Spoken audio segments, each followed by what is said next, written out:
Right then, so this is another of my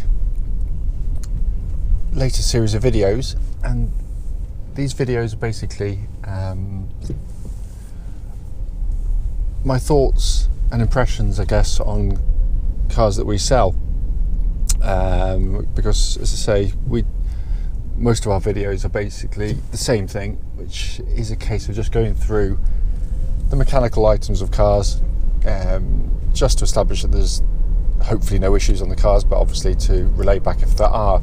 So they tend to follow the same format, but I spend less time talking about the vehicle as such, what I like and possibly what I don't like about the cars. So that's why I'm doing it, because we've got time. We're in sort of the second of our lockdowns, and so I've got a bit of time on my hand, and it is, as I said, it's just for a bit of fun. It's slightly self-indulgent because I've got nothing else to do. But this one is actually a bit different to the others, and the reason for that, I'm today driving a Nissan Leaf electric car, and this happens to be the first electric car we've ever had. So it's all very new to me. It's all but the first time I've ever driven one, because I did the short road test video that we always do. But now, this is a bit like if anyone's gone around and looked at an electric car, how they would feel, what to expect, what is different, what isn't, what you should look out for possibly as a complete novice to these cars. And I'm saying it as a novice, not as someone with loads of experience that sort of kind of rambles on about stuff really quickly, but like a young person explaining to an old person how something works on a computer. Basically, within a nanosecond, you've no idea what they're talking about, and the shutters come down, and that's pretty much how I feel. So basically, the day the car arrived, I was actually quite excited because. And apprehensive, because I literally didn't know where to start when you get in the car. I thought it was going to be very different, and of course it isn't. A lot of modern cars now have what this car's got. The remote central locking, so you can keep your key in your pocket. You've got a push button start. Well, most of the cars I sell have push button start, so those things really don't phase. That you've got nothing to worry about. You just get in, put your foot on the brake pedal, which you have to do on most modern cars again, press a button, and it kind of all whirs into life. And again, there's enough modern cars, even with petrol engines, where they're hybrid, where they kind of start silently, so you press a button, so you're kind of used to the fact that they don't always make a vroom sort of kind of noise. Sometimes you press a button, nothing happens, and much is the same with these. So when I got in, I did that. I pressed the button, and then I looked down. I don't expect something. I expect to have to press buttons to make the thing move, or it would just do it off the throttle. Whereas I like the fact it's got this stubby little gear selector, for want of an expression. So it then became obvious when I looked at the diagram. Just pull it across to the right, pull it down, and I was in D for drive, and released the foot-operated handbrake. Again, I've used enough cars, Lexus in particular, use these, to know that wasn't anything different. So suddenly I was off, and it really was as simple as that. So I was quite surprised and relieved, I have to say, that it was that simple. And of course, now I've driven the car for a few miles, it feels very, very simple indeed. The rest of it is obviously very, very car-like indeed. But of course, as everyone goes on about, it's kind of the silence of the car which is kind of overriding. It's the thing that makes its impression to you. The smoothness when you put your foot down. You just go forward. It's the closest thing to like driving a Dodgem years ago, but with a lot more power in doing so.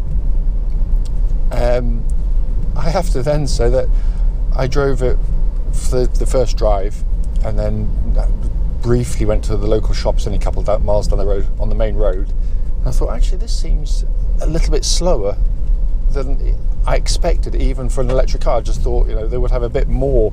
Everyone talked about how they're so quick to respond, they go, and I was thinking, scratching my head, thinking I couldn't understand why. Of course, I didn't realise I was in economy mode, obviously that prolongs battery life. And for the sort of trips I tend to do, a few hundred yards literally sometimes, is perfect for that, you know. But on the open road, I suddenly thought, crikey me, this is a little bit laboured. And I pressed the button there, and suddenly, wow, it is really, really sprightly. It was, I know it's pretty stupid, but it is honestly the case. As soon as you press a button, of course, you see the anticipated range drop. So now I've got 56 miles showing left. Go back to there, it goes back up to nearly 60. So it's not a huge difference, but there is a difference quite clearly. So how does it make me feel driving the car? Well, I really, really like it straight away. And that's not to say I'll continue to like it, but I'm sure I will. I can't see a reason why I wouldn't. I like the lack of noise. I like smooth cars. I've got a Lexus RX, and that's a hybrid car, and this is very similar in the way when you put your foot down, you get that just motion happening as soon as you touch the throttle pedal, and I like that. I like, as much as I love petrol cars, I love motorsport, I love driving on race circuits, doing all that kind of stuff. So I've got all that in me, but even this still excites me, and I feel there's a lot of people out there who have just put themselves in one camp. I don't like electric cars, I don't like this, I don't like that. Well, I guess until you've really driven one, you don't know. And if it had been the other way around, you'd feel a bit silly if you didn't give something a chance. This literally, it just drives so pleasantly. It's a car that you feel very relaxed in straight away. In terms of actually driving, what again you notice straight away is it's probably quite deliberately set up to be quite soft. And again, I like that because because you're trying to eke out your range, you're probably not going to be driving it like a lunatic, or unlikely to be. So again, they've gone down the sensible route of giving you something that is quite pillowy and soft and soothing to drive. And I think that's probably the right decision for the car. And again, like all things suspension based, which are ultimately a compromise, it won't suit everybody. Some will find it kind of too soft maybe, but it feels kind of French to me in the way it rides very smoothly. Only a few bumps will catch it out, as they do pretty much all cars. Sharper ridges, you get a bit of a thud into them. But on the whole, it's a wonderfully, wonderfully comfortable car. The steering's really nice. It's got it's just like a normal car. Don't expect to drive the car and suddenly think this all feels completely different, because it doesn't. It just feels exactly what it is. They are quite heavy cars, but it doesn't feel heavy in the way it drives. Some cars which are heavy have a kind of a clumsy, cumbersome nature to them. This doesn't really have that. It changes direction rather nicely. Body control seems pretty good. But as I said, I'm not sort of pushing on, because I know that when you watch, particularly sort of Top Gear type programs, they tend to drive these cars slightly bizarrely, hurling them around tracks or the roads, and then wondering why it's kind of floundering around. Well, most people drive like this, so this is where it's in its comfort zone, and it does it very nicely. The only thing that I'd say feels different, definitely, to a normal or a current car with a petrol engine or diesel engine, is the brakes, because obviously the brakes, they are kind of harvesting energy to top up the battery for the brakes as you're doing it, so it's quite a clever system. But again, I'm used to that on the Lexus, so they can feel, they're perfectly powerful, but they feel different. They feel slightly dead when you put the brake pedal down, and it's something that when you've been used to a sudden sharp stop with conventional cars, it can feel a little bit different, but within not long, you get used to it very, very quickly indeed.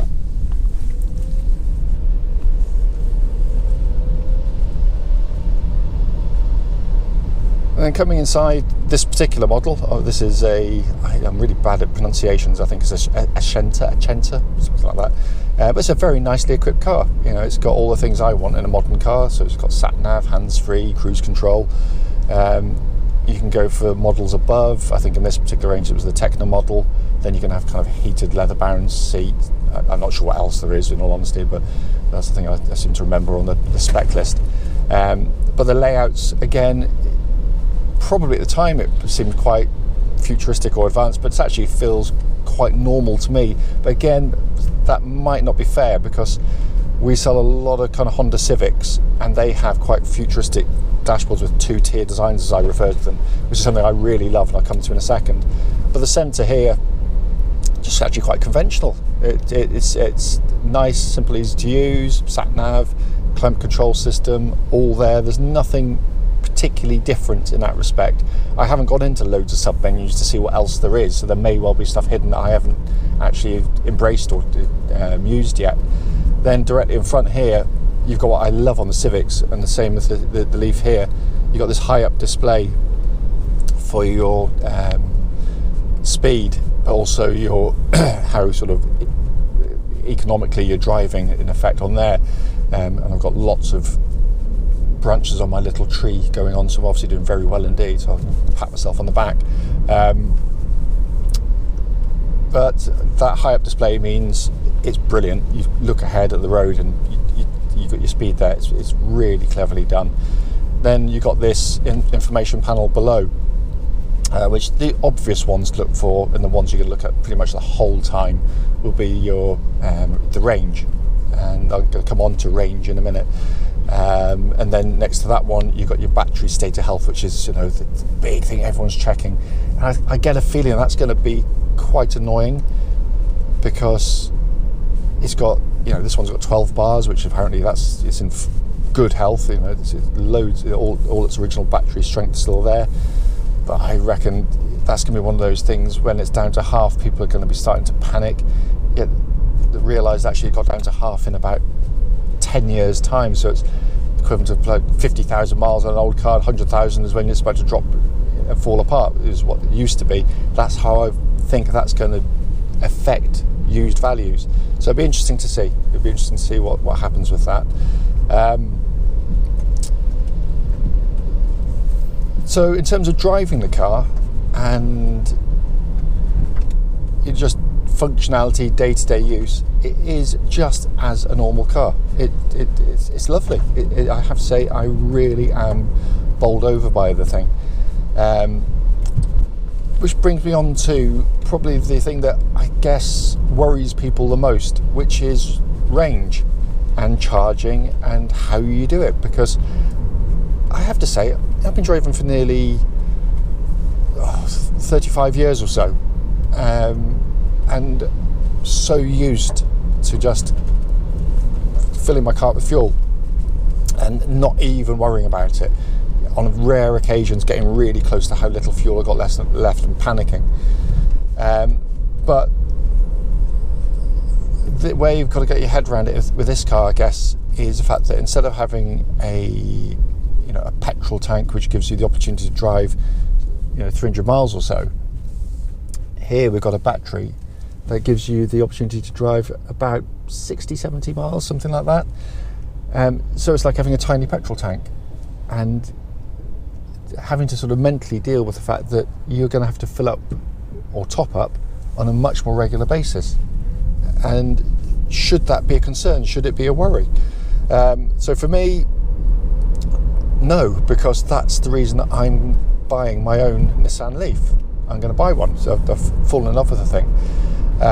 Because my driving on a weekly basis, generally speaking, is actually less than 50 miles. I hardly do anything.